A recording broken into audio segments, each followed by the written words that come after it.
আপোনালোকে চাই আছে ISL 2024-25 পইণ্টছ টেবল। এই পইণ্টছ টেবলখন লাষ্ট আপডেট কৰা হৈছে 9 জানুৱাৰী তাৰিখে। কালি 8 জানুৱাৰী তাৰিখে FC গোৱা আৰু হায়দৰাবাদ FCৰ মাজত এখন খেল অনুষ্ঠিত হৈ যায় আৰু এই খেলখনত 1-1 গ'লত ড্ৰ হয়। সেয়েহে আজিৰ পইণ্টছ টেবল এনেধৰণৰ।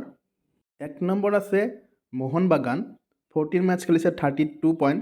2 নম্বৰ আছে বেংগলুৰু, 14 মেটচ খেলিছে 27 পইণ্ট। 3 নম্বৰ আছে গোৱা, 14 মেটচ খেলিছে 26 পইণ্ট। 4 নম্বৰ আছে জামছেদপুৰ, 13 মেটচ খেলিছে 24 পইণ্ট।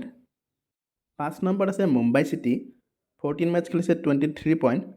6 নম্বৰ আছে নৰ্থ ইষ্ট ইউনাইটেড, 14 মেটচ খেলিছে 22 পইণ্ট। 7 নম্বৰ আছে উৰিষ্যা, 14 মেটচ খেলিছে 20 পইণ্ট। 8 নম্বৰ আছে পাঞ্জাৱ FC, 13 মেটচ খেলিছে 18 পইণ্ট। 9 নম্বৰ আছে কেৰালা ব্লাষ্টাৰ্ছ, 15 মেটচ খেলিছে 17 পইণ্ট। 10 নম্বৰ আছে চেন্নাইন FC, 14 মেটচ খেলিছে 15 পইণ্ট। 11 নম্বৰত আছে ইষ্ট বেংগল, 14 মেটচ খেলিছে 14 পইণ্ট। 12 নম্বৰত আছে হায়দৰাবাদ, 15 মেটচ খেলিছে 9 পইণ্ট। আৰু 13 নম্বৰত আছে মহম্মডন, 14 মেটচ খেলিছে 7 পইণ্ট। এই পইণ্টছ টেবলখন লাষ্ট আপডেট কৰা হৈছে 9 জানুৱাৰী তাৰিখে।